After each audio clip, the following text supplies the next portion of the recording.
Bom dia, igreja, graça e paz.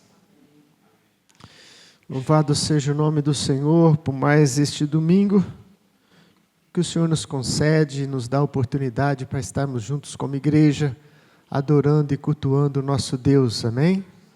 Isso é um privilégio, isso é uma bênção do Senhor. Vamos à palavra do Senhor, vamos abrir no livro de Hebreus, hoje entramos no capítulo de número 11. Ao meu ver, o capítulo 11 de Hebreus é o capítulo mais lindo deste livro. E um dos capítulos mais lindos de toda a Bíblia. Porque vai falar sobre fé. Todo este capítulo vai falar sobre fé. É neste capítulo que encontramos, aí a galeria dos heróis da fé. Homens que marcaram a história, não porque foram pessoas importantes ou destacadas, mas porque ousaram acreditar em Deus em tempos difíceis. Amém? Então eu peço para você acompanhar este capítulo. Talvez nós teremos umas 3 ministrações neste capítulo de número 11, aonde uma vai completar a outra. Talvez hoje você vai sair com uma ideia de fé um pouco triunfalista, mas no decorrer do estudo de Hebreus 11, você vai perceber que fé é mais do que triunfar. Fé é fundamental para a existência cristã. Amém? Acharam aí comigo? Hoje nós vamos ler do verso 1 ao 6. Hebreus 11, 1 ao 6. Diz assim na minha versão, que é a NVI: ora, a fé é a certeza daquilo que esperamos. É a prova das coisas que não vemos. Pois foi por meio dela que os antigos receberam bom testemunho. Pela fé entendemos que o universo foi formado pela palavra de Deus, de modo que aquilo que se vê não foi feito do que é visível. Pela fé Abel ofereceu a Deus um sacrifício superior ao de Caim. Pela fé ele foi reconhecido como justo, quando Deus aprovou as suas ofertas. Embora esteja morto, por meio da fé ele ainda fala. Pela fé Enoque foi arrebatado, de modo que não experimentou a morte, e já não foi encontrado porque Deus o havia arrebatado. Pois antes de ser arrebatado, recebeu testemunho de que tinha agradado a Deus. Sem fé é impossível agradar a Deus, pois quem dele se aproxima precisa crer que ele existe e que recompensa aqueles que o buscam. Até aqui, palavra do Senhor. Pai, graças te damos mais uma vez pela tua santa, rica e poderosa palavra. Que teu Espírito, Senhor, possa interagir conosco, nos dando graça, entendimento e presença, em o nome de Jesus. Amém. Que capítulo maravilhoso, Aqui vamos ter um ensino bem profundo do que é fé. E no decorrer deste capítulo, como eu falei, ele vai citar vários personagens. E em cada história de cada personagem que ele vai citar, nós vamos encontrar características distintas às vezes e diferenciadas uma das outras, que nos ensina o que é a verdadeira fé, que nos ensina como também podemos trilhar este caminho de fé. Então, em cada personagem que é colocado aqui, nós vamos absorver um pouco do que eles viveram, de como eles reagiram às circunstâncias da vida, e por que eles estão em destaque diante de Deus e hoje diante das Escrituras Sagradas. Amém? Vamos andar um pouquinho neste capítulo. Ele começa com a definição clássica, que todos nós conhecemos e citamos muito, que é a definição do que é fé. Do que é fé. Então, no versículo de número 1, ele traz essa definição. E é importante nós entendermos, porque todo o capítulo ele vai trabalhar em cima dessa definição de fé. Então, ele começa dizendo que a fé é a certeza daquilo que esperamos e a prova das coisas que não vemos. A fé é a certeza daquilo que esperamos, ou seja, o primeiro aspecto importante da fé é que a fé trabalha com o futuro, não é? A fé trabalha com aquilo que ainda não temos, com aquilo que ainda não vemos, mas que esperamos. Então ela trabalha a nível de futuro. Mas uma das palavras que ele usa aqui, que é muito interessante, é a palavra certeza. A fé é a certeza, a convicção. Em outras traduções, a fé é o fundamento. Por que essa variação de traduções? Porque, na verdade, a palavra certeza no grego, ela é a palavra hipotástasis. E essa palavra, ela traz 3 significados que podem ser encaixados, os 3 significados nesse texto, e vai continuar sendo verdade. Certeza significa substância das coisas que se esperam.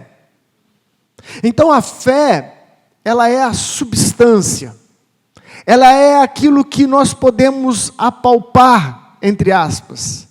Ela é aquilo que nós podemos ter de coisas que ainda esperamos.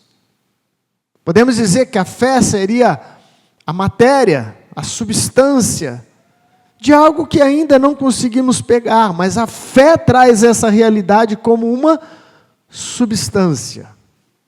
Segunda definição de certeza é fundamento, alicerce. Também pode ser traduzido essa palavra como fundamento, alicerce. Então você pensa numa construção, quem entende um pouco de construção, logo vai assimilar esse modelo. Antes de você levantar essa parede, aqui embaixo tem um alicerce. E quando você lança os fundamentos de uma construção, que são os alicerces, sem que as paredes estejam erguidas, que haja telhado, que haja piso, você já consegue imaginar e ver aquilo que vai se tornar.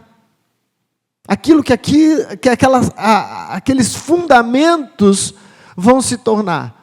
Por isso que certeza pode ser traduzido como fundamento, porque ao olharmos o fundamento de uma obra, de um prédio, você fala, olha, aqui vai ser assim, vai ser assim, vai ser assim. Quem já visitou alguma obra que estava somente no fundamento? Pode entender isso com muita clareza. Você encontra ali no chão, né? O concreto feito, a preparação feita para que a parede, então, depois possa ser erguida. Portanto, a fé é este fundamento, é essa certeza, muito embora ainda não tenha a parede, que vai se materializar essa parede. Que essa parede vai se tornar uma realidade. Por quê? Porque eu tenho o fundamento. Porque eu tenho um fundamento. E a terceira tradução para a palavra hipostasis, que é a palavra certeza no grego, ainda é mais interessante porque ela pode ser traduzida como um documento legal de algo que você ainda não tem. Olha que interessante. Um documento legal de algo que você ainda não tem. Vamos novamente pensar na hipótese do apartamento que você está adquirindo ainda na terra, na planta, não é? Você não vai lá e compra algo e começa a dar dinheiro para a construtora sem um documento. Sem um documento. Este documento é o que vai te dar a posse quando aquilo estiver pronto. Amém? Portanto, quando o escritor de Hebreus está dizendo que a fé é a certeza, ele também está trabalhando com essa ideia. Olha, você já tem um documento legal que vai trazer depois de construído, depois de realizado, depois que isso se tornar real na sua vida, o direito, porque você usou a fé. A tua fé é um documento legal de que você vai alcançar as promessas de Deus. Amém, igreja? A fé é a certeza. Então, quando você ler novamente essa definição de fé do livro de Hebreus, eu quero que você grave esses pontos, porque isso pode trazer firmeza à sua fé. A fé é a certeza, a fé é a substância. A fé é o fundamento dessa casa que ainda não está sendo vista.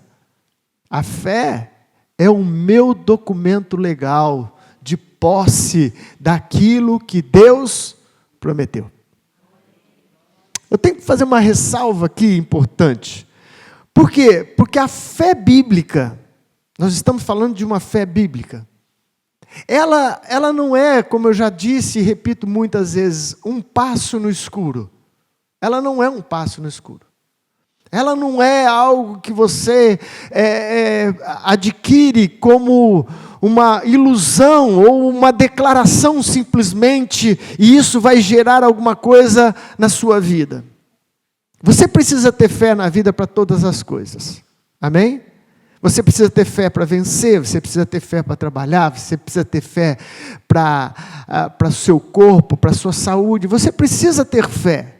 Isso é algo dado por Deus, natural do próprio ser humano. Pessoas que não são crentes em Deus têm fé na vida, têm fé na conquista, têm fé na prosperidade.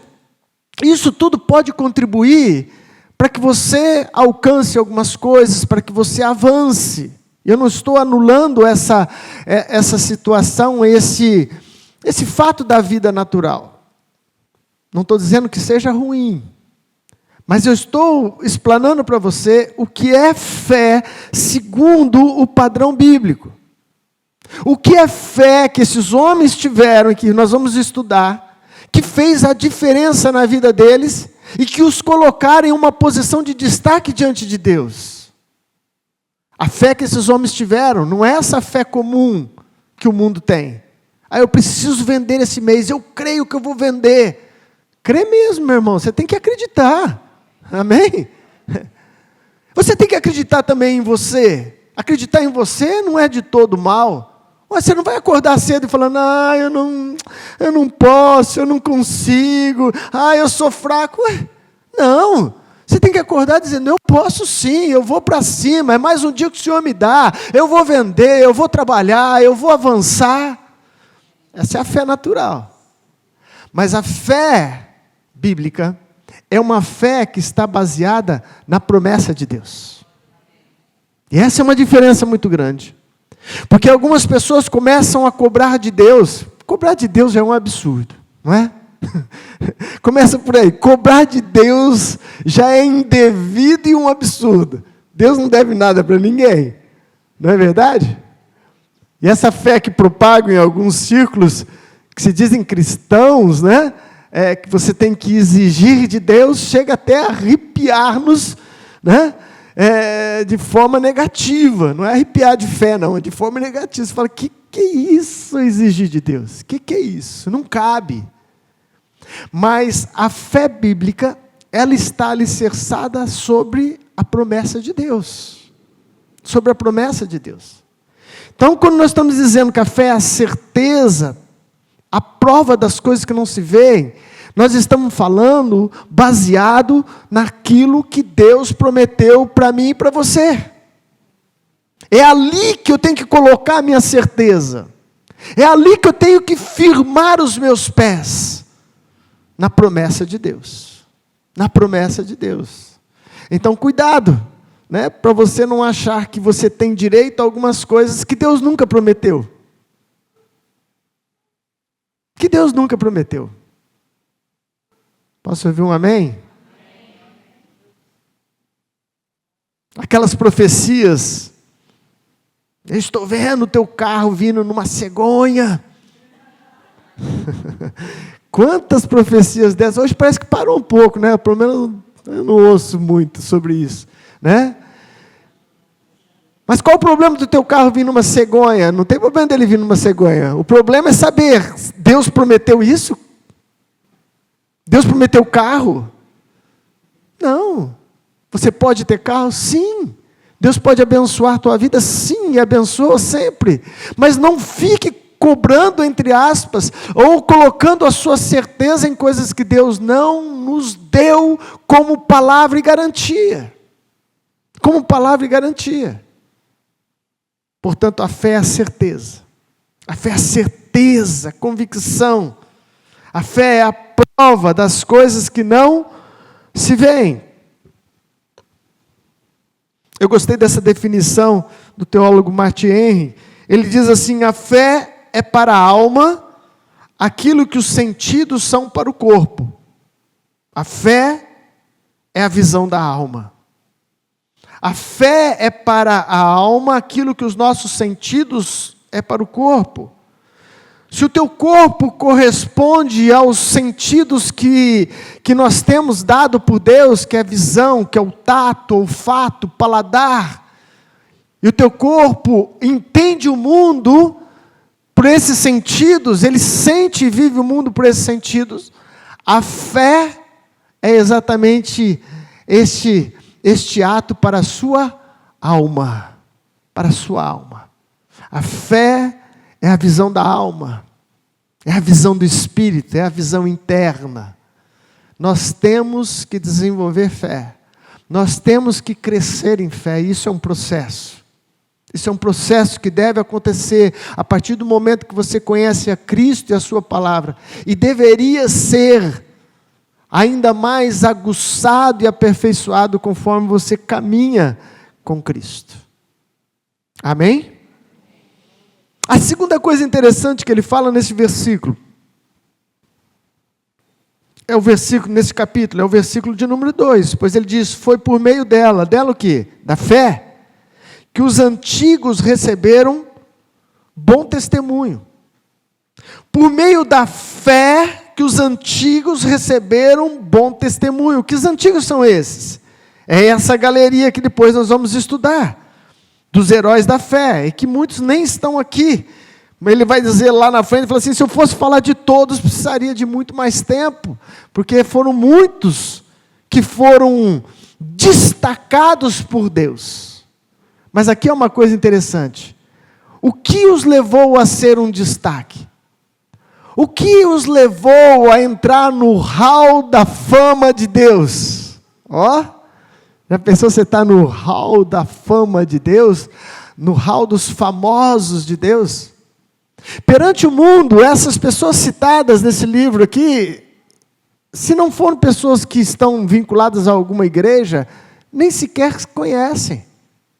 Você vai falar para alguém de Jefté, Raabe, talvez Abraão, por ser assim o pai da fé, pode ser um pouco mais conhecida. Mas quem foi esse Enoque? Se colocar esses nomes ou essas perguntas naqueles show da televisão de perguntas e respostas, provavelmente a maioria vai errar. Por quê? Porque não é conhecido no mundo. Não é conhecido no mundo. E por que não é conhecido no mundo? Simples, qualquer um de vocês poderia responder. Porque eles não têm prestígio, porque eles não têm posição, porque eles nunca estiveram na mídia e nem o podia, porque eles não tinham bens ou posses ao ponto de serem poderosos. Este é o padrão de reconhecimento do mundo natural.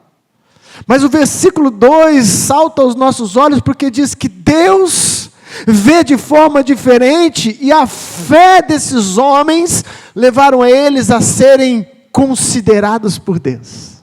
Aleluia! Considerados por Deus, destacados por Deus. E nesse capítulo ele fala quantas coisas lindas ele fala a respeito desses homens, ao ponto de dizer que o mundo não era digno de ter esses homens aqui. Não era digno de tamanha grandeza que eles representavam. Mas o critério não era o critério natural. O critério é que esses homens resolveram crer na palavra de Deus, quando a maioria deles encontrava uma geração que ninguém acreditava. Uau! Vai falar de Noé? Não hoje, mas nós vamos falar. Um homem que fez algo louco para a época. Por quê? Porque acreditou na palavra de Deus. E a fé faz isso conosco. Quando nós acreditamos e colocamos a nossa certeza certeza naquele que prometeu e na sua palavra. Podemos sim também ser pessoas de destaque, não pela influência do mundo, mas destaque diante daquele que é. Isso tem muito maior valor, incomparável valor, sermos destacados por Deus. Portanto, o versículo 2, ele deixa bem claro, esses homens se destacaram, mas não foi perante o padrão do mundo, mas sim por causa da sua ousadia de crer nas promessas de Deus. Aleluia! Versículo de número 3. Ele então diz, pela fé, entendemos que o universo foi formado pela palavra de Deus. De modo que aquilo que se vê não foi feito do que é visível.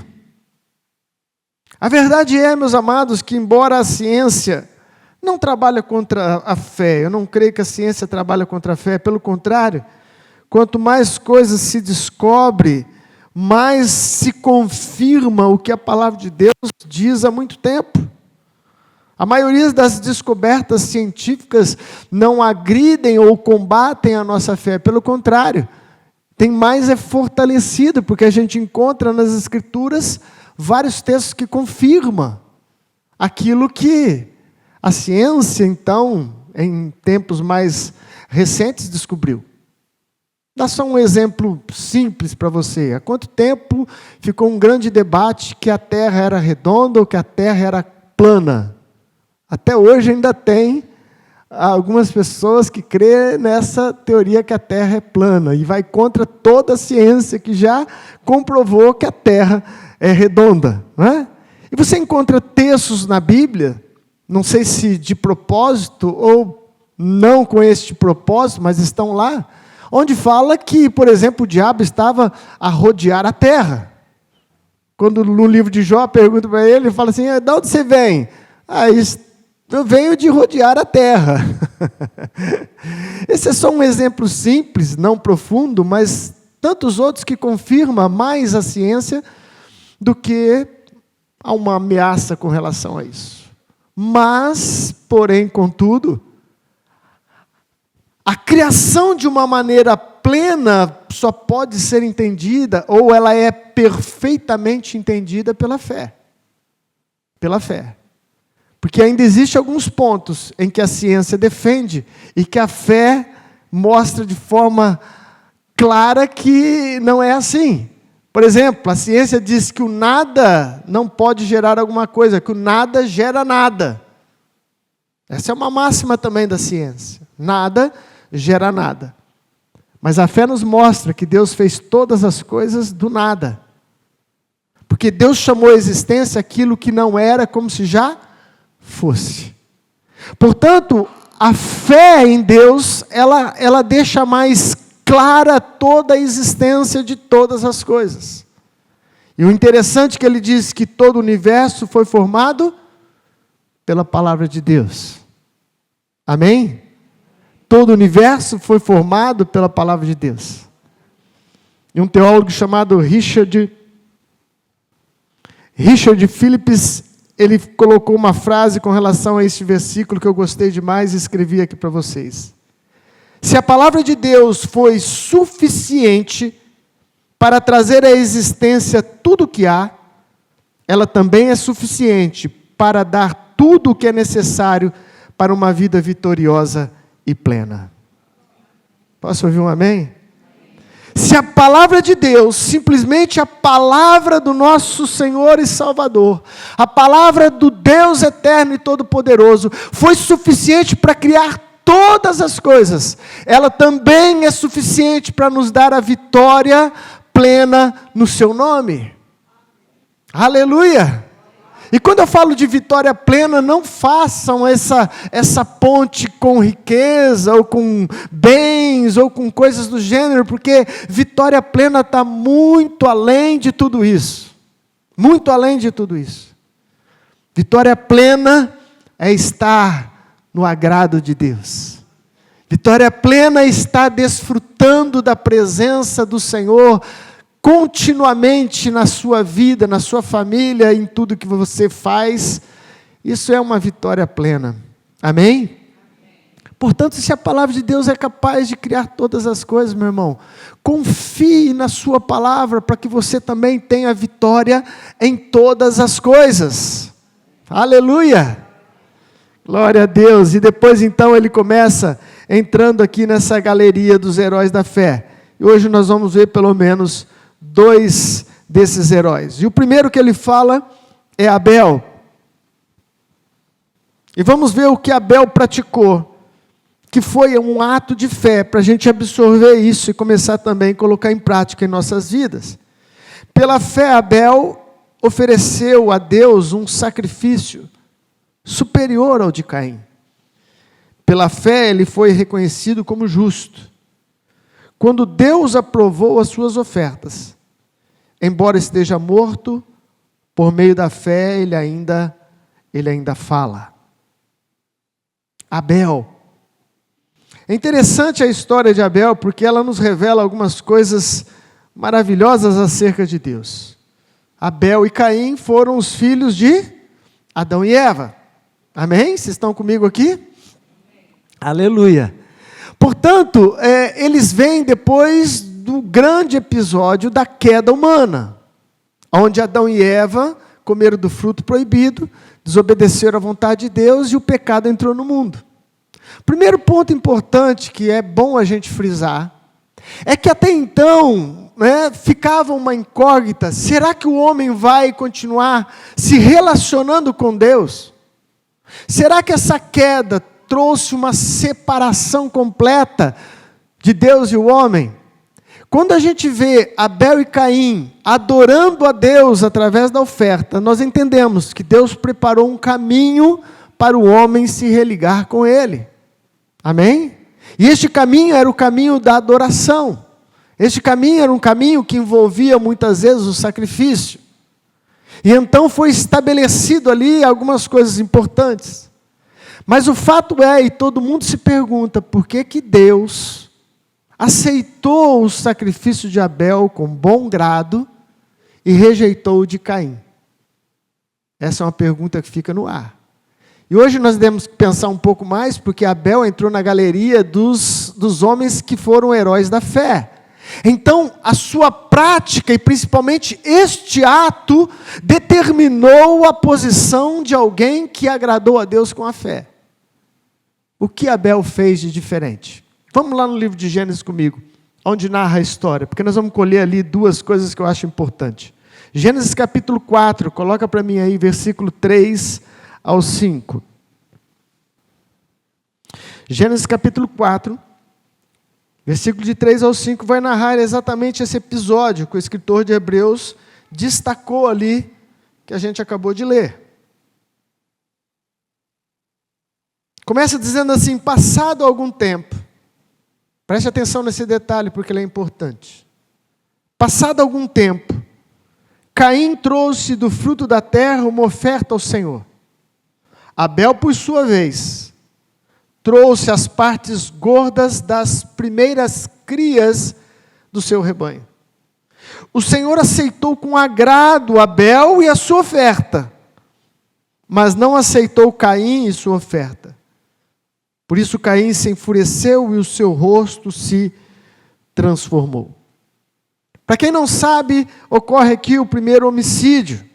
E também se levanta o primeiro mártir da fé, que é Abel, considerado o primeiro mártir da fé. Por quê, bispo? Porque ele morreu por causa da sua fé. Porque ofereceu algo de mais excelente, porque permaneceu firme no propósito correto. Os teólogos acreditam o seguinte, porque a Bíblia não relata isso. Lá no livro de Gênesis, quando Adão e Eva pecam, e o pecado traz uma visão do que eles não conseguiam enxergar antes por causa da sua inocência, e a primeira coisa que o pecado mostrou para eles é que eles estavam nus. Lembra desse texto? Então eles se escondem da presença de Deus, e Deus pergunta, onde você está? Eu estou escondido, porque eu estou nu. Aí Deus falou assim, mas como é que você sabe que você está nu? E Deus faz aquelas perguntas que é mais para tratar com a gente do que para Ele saber alguma coisa, porque Deus sabe todas as coisas. Ele fala assim, por um acaso você comeu do fruto? que eu falei para você não comer. Mas o fato é que Deus então providencia para eles uma roupa de peles de animais. Acredita-se que Deus realmente faz o primeiro sacrifício de animais ali. Um primeiro sangue inocente é derramado para cobrir o pecado de Adão e Eva. E é bem provável que esse formato de adoração, de culto que é instituído, incluía o derramamento de sangue de animais. Isso foi passado para Abel e Caim, porque eles começam a adorar a Deus em um formato de oferta. Então, duas coisas eu destaco aqui nessa oferta de Abel, que fez a diferença entre ele e o seu irmão mais velho, Caim. Primeira, o texto diz que Caim, passado algum tempo, ofereceu ao Senhor uma oferta de cereais. Primeiro ponto importante que vai alimentar a nossa fé e desenvolver ainda mais a nossa fé em Deus. A questão das primícias. Caim, subentende-se que primeiro ele fez tudo o que tinha que fazer. E aí então sobrou alguma coisa, eu vou oferecer a Deus então daquilo que me resta. Ao contrário de Abel, que diz o texto, que ele separa dos seus melhores animais e entrega como primícia, que são o quê? Primeiros frutos. Isso é muito importante. Isso é muito importante, porque isso demonstra fé. Quando você dá a Deus algo que antecipa os seus gastos, quando você oferta ao Senhor uma oferta onde você coloca Deus em primeiro e depois você fala, o resto Deus proverá, isso é uma demonstração perfeita de fé providencial num Deus que providencia todas as coisas. Isso fez a diferença na oferta de Abel, e não somente na oferta, mas na vida de Abel. Porque é interessante o texto, presta atenção, Deus não rejeitou somente a oferta, mas o ofertante também. Esse é o ponto importante, porque não é só questão de oferta, é questão do coração do homem. Foi rejeitada a oferta de Caim, porque começa com o resto. Começa com aquilo que sobra. Começa provavelmente com um contexto errado de um Deus que provê todas as coisas. De um contexto errado do que é fé para as finanças. O tema aqui não é finanças, meu irmão, mas aprenda isso e absorva isso na sua vida. No livro de Malaquias ele fala, trazei perante mim os dízimos e ofertas e depois prova de mim. Olha a cronologia e os tempos aí, primeiro você traz, depois você prova. Primeiro você crê, depois você então vai colher. Isso é importante para a saúde financeira nossa, porque o Deus de provisão tem provisão para todas as áreas da nossa vida, amém? Mas todas as provisões de Deus incluem um agir humano, que juntamente com a fé sobrenatural vai trazer o impossível, vai trazer o sobrenatural. O princípio das primícias, colocar Deus em primeiro, pode abrir na tua vida, amados, um diferencial financeiro que você nunca viveu, que você nunca experimentou. Porque até hoje você tem dificuldade de acreditar que Deus é poderoso para suprir todas as suas necessidades. Você tem medo de faltar. E isso é demonstração de falta de fé. É demonstração de falta de fé. Às vezes você vê esse princípio, amados, em pessoas que nem sequer é da igreja. E essas pessoas prosperam sem a vida de fé que nós temos. Por quê? Porque o princípio ele é verdadeiro. O princípio ele é eterno. Portanto, Abel entendeu que Deus tinha que ocupar o primeiro lugar. Amém? Bispo, eu não creio dessa forma. Eu acho que essa questão financeira e de dinheiro, que Deus não está interessado no meu dinheiro, e que isso é história de pastores que querem levar vantagem, etc. Tal. Meu irmão, talvez você vá para o céu do mesmo jeito. Talvez você vá para o céu do mesmo jeito. Mesmo não crendo em princípios tão importantes. Mas uma coisa eu te digo, você pode deixar de usufruir muitas bênçãos que Deus tinha para te dar hoje, agora, na vida presente. Segunda coisa que diferenciou a vida de Abel de Caim é a questão da oferta. Caim ofereceu do fruto da terra, não que tenha algum problema nisso, porque depois que você chega lá na lei, aqui é antes da lei, a lei estabeleceu sacrifícios também de cereais, outros tipos de sacrifícios que eram oferecidos. E não há erro nisso, mas a questão principal aqui é o seguinte, amados. Abel entendeu que o sacrifício do sangue derramado apontava para a necessidade do Salvador que viria. Aponta para a necessidade e reconhecimento do próprio pecado. Do próprio pecado.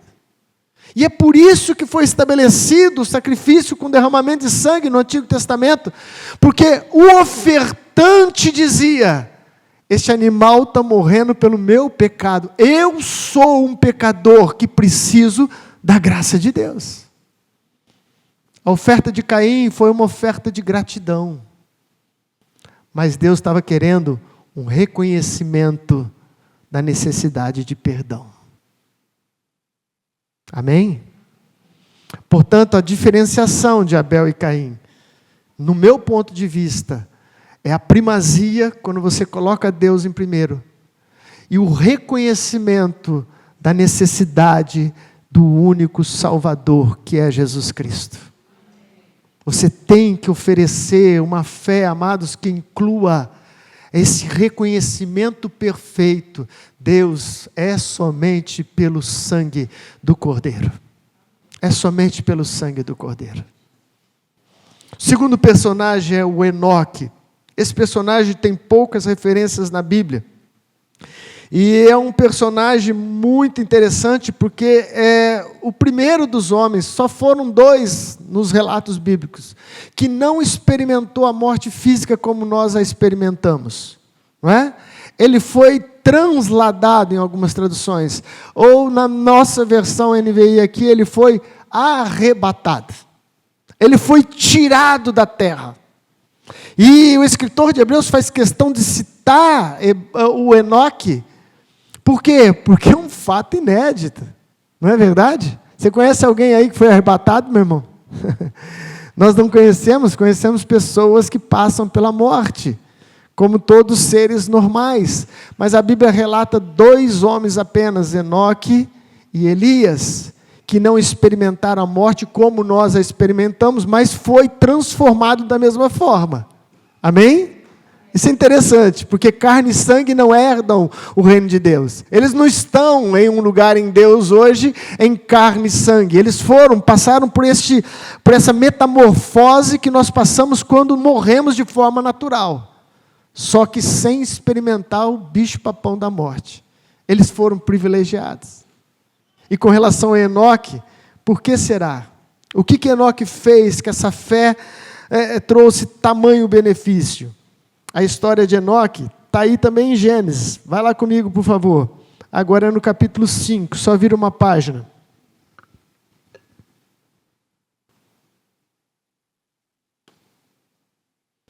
Gênesis 5, 21. Vai falar desse personagem, Enoque. Aos 65 anos, Enoque gerou Matusalém. Depois que gerou Matusalém, Enoque andou com Deus 300 anos e gerou outros filhos e filhas. Viveu ao todo 365 anos. Enoque andou com Deus e já não foi encontrado, pois Deus o havia arrebatado. Detalhe desse texto em que o escritor de Hebreus preferiu traduzir por agradar a Deus, é que 2 vezes é dito aí a seu respeito que ele andou com Deus. Não é isso? Enoque andou com Deus. Eu já vi alguns pregadores falar desse andar com Deus, falando assim, que ele andou tanto com Deus, que ele estava mais perto de Deus do que da terra. Aí Deus falou, fica aqui mesmo. Fica por aqui mesmo, já que você andou tanto comigo, vamos continuar essa caminhada juntos. Andar com Deus, amados, nos arremete a pensar em relacionamento. A fé de Enoque envolvia um relacionamento de intimidade com Deus. E uma fé que tem um destaque, uma fé que tem um diferencial, é uma fé desenvolvida em um relacionamento com Deus. Em um relacionamento com Deus. É por isso que depois ele vai concluir aqui, no versículo final, onde ele fala de crermos que Deus existe. E eu vou chegar lá, que é muito mais do que crer que Ele existe, é desenvolver um relacionamento com Ele. Portanto, ele agradou a Deus porque tinha relacionamento com Deus. Relacionamento com Deus. E tanto Abel quanto Enoque, os 2 personagens que nós estamos estudando hoje aqui, não estavam em um ambiente favorável. Eles não estavam no ambiente de fé, eles não estavam no ambiente de igreja, eles estavam convivendo com pessoas que não acreditavam, pessoas que eram injustas, pessoas que eram profanas. O livro de Judas, no capítulo 1, versículo 14 e 15, vai ter uma terceira referência. São as 3 referências que fala de Enoque que estão aí. Em Judas, ele fala que Enoque profetizava na sua época sobre o juízo de Deus que viria sobre aquele povo, que era um povo injusto e profano. Portanto, Enoque, em meio a uma geração em que ninguém buscava Deus, e que ninguém queria saber de Deus, ele se agarrou em Deus, em um desenvolvimento de um relacionamento de intimidade. Você quer ver a sua fé crescer, meu querido? Nós temos que buscar um relacionamento de intimidade com este Deus. Um relacionamento de intimidade. É andar junto. É caminhar junto. E olha que caminhar junto com Deus é ao mesmo tempo uma bênção e um grande desafio. Já pensou se Deus estiver literalmente caminhando ao seu lado? Aqueles olhares que talvez você tinha não vai mais conver. Deus está ali do seu lado. Aquelas palavras destemperadas que você fala, não vai mais caber. Deus está ali do seu lado. Quem quer andar com Deus? Estivemos num congresso, o último que eu fui com a minha digníssima esposa. Tinham lá preletores muito bons, né? Homens assim, bem espirituais, foi um congresso muito abençoado. E tinha um que eu gostei demais, é um senhor, como que é o nome dele, bem? John alguma coisa? Americano, né? Não, pois eu lembro o nome dele. E ele pregava mansinho, sabe esse pregador que prega mansinho, não tem gritaria, não tem nada. Aí teve uma coisa que ele falou lá que eu nunca mais esqueci, eu acho que eu nunca mais vou esquecer. Ele estava falando dessa comunhão com o Espírito Santo, não é? E ele deu aquele exemplo da pomba que desceu sobre Jesus.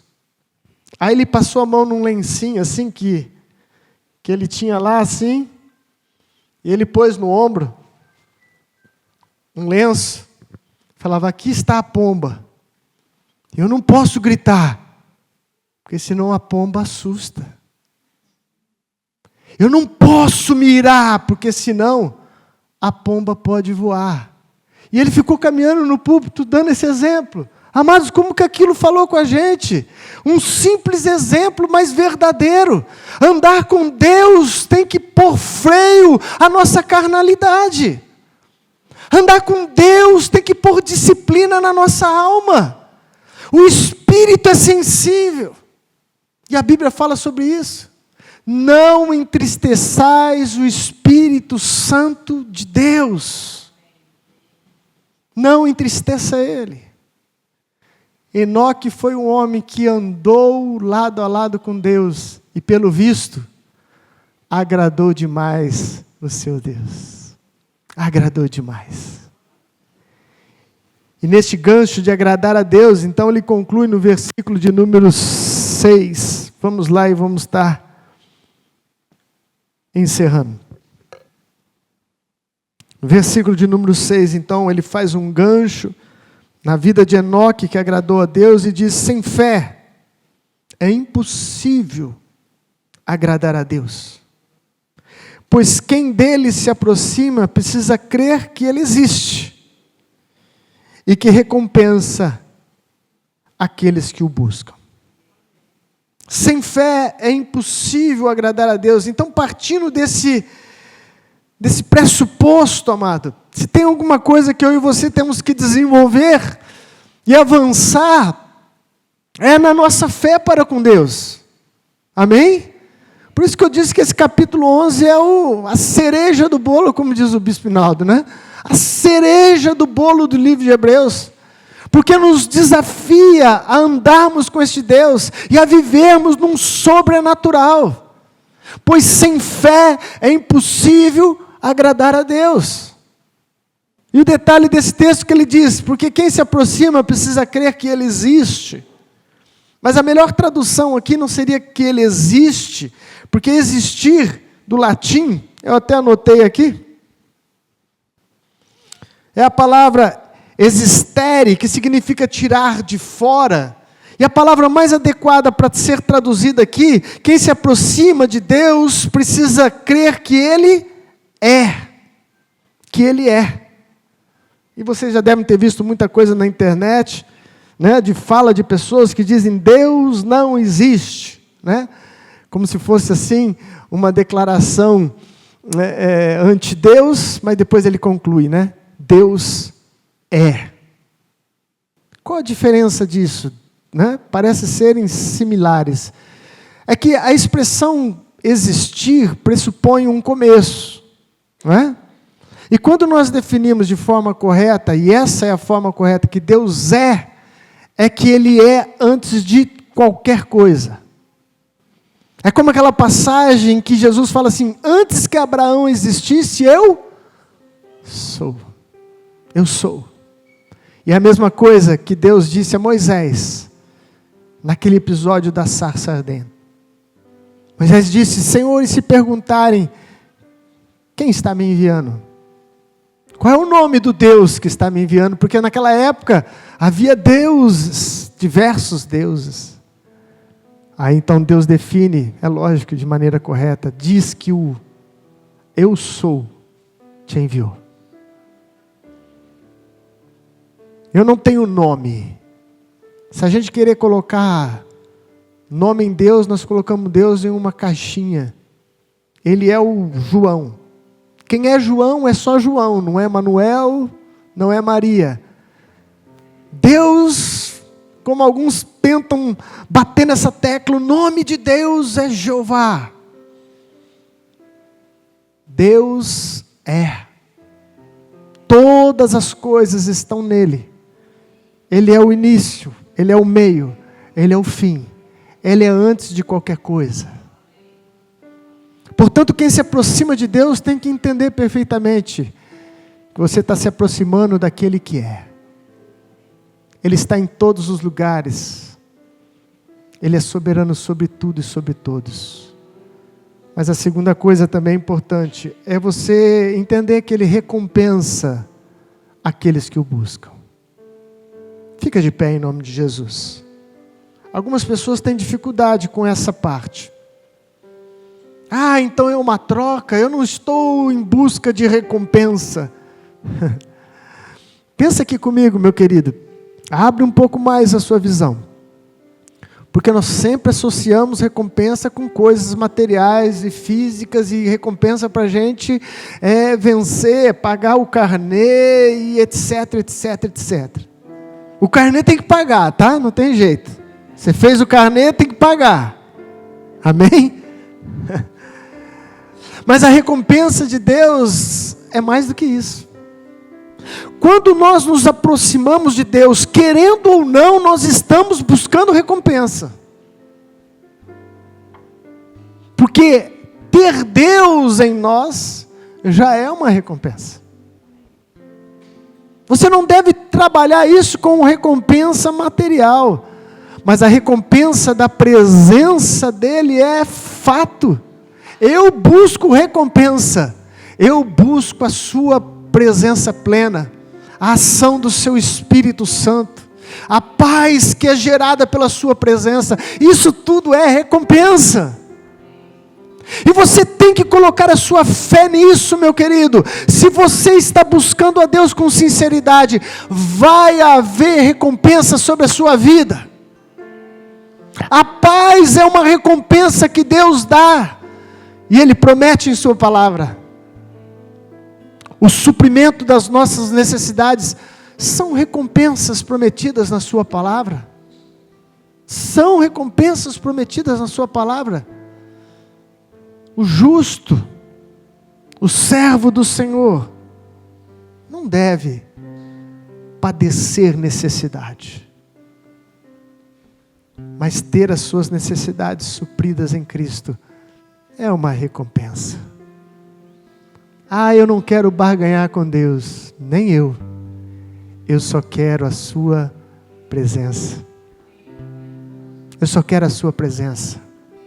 Deseja essa recompensa, meu querido, porque a sua presença é tudo. É tudo.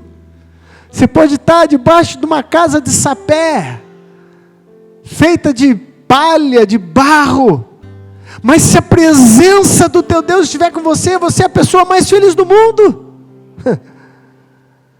Nós somos o povo mais feliz do mundo, se desfrutarmos da sua presença. E para isso você tem que ter e colocar fé. Deus quer te abençoar. Deus quer te abençoar. Não saia da sua casa com dúvida. Cada dia, cada novo dia, é mais uma oportunidade de Deus te abençoar. Servimos um Deus abençoador, meu irmão. Para os que estão em Cristo Jesus não há mais condenação. Para de sobrecarregar a sua mente, o seu coração. Coloque fé na sua palavra. Deus recompensa aqueles que o buscam. Eu quero a recompensa do meu Deus. Eu quero, sem dúvida alguma. E Ele quer te recompensar. Amém? Curva a tua cabeça, vamos orar ao Senhor. Eu sei, meu querido, que quando você vê esses heróis da fé e a maneira como eles agiram, você fala, nossa, gostaria tanto de ter a fé deles. Eles também aprenderam e desenvolveram a fé. A fé, como um músculo, tem que ser desenvolvida, crescida, aprendida e vivida. Ore agora ao seu Deus, ao nosso Deus, pedindo para Ele uma fé, para você entrar no hall dos famosos de Deus. Pai santo e querido, Senhor, estamos mais uma vez na Tua presença. Aleluia.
Aleluia. Essa música é bonita. E ela fala: se Deus não abrir o mar, nós vamos andar sobre as águas. Mas não perca os outros cultos, porque você vai entender também que fé também é quando Deus não abre o mar, quando você não anda sobre as águas, e ainda assim você permanece firme naquilo que Ele prometeu. Erga a tua mão para o céu. Pai, nós te damos graças pela tua santa, rica e poderosa palavra. Eu te dou graças, Senhor, porque hoje aprendemos um pouco mais de como agradar a Ti, de como andarmos por fé, que é a certeza, Pai, das coisas que não se veem e a prova das coisas que ainda não podemos tocar. Dá-nos, Senhor, a cada dia crescimento em fé, que a cada dia possamos confiar na Tua palavra, independente das pessoas que estão ao nosso redor, independente se os outros não estão acreditando, que o Teu povo esteja firmado na Tua palavra e nas Tuas promessas, Senhor, porque isso vai trazer vitória e bom testemunho diante da comunidade, diante do mundo, Pai, como luzeiros que somos, em o nome de Jesus. Aleluia. Erga a tua mão para o céu, que o grande amor de Deus Pai, a graça do nosso Senhor Jesus Cristo e a doce presença do Espírito Santo esteja conosco, com todo o povo de Deus, hoje e para sempre. Amém. Deus abençoe a sua vida, vá em paz.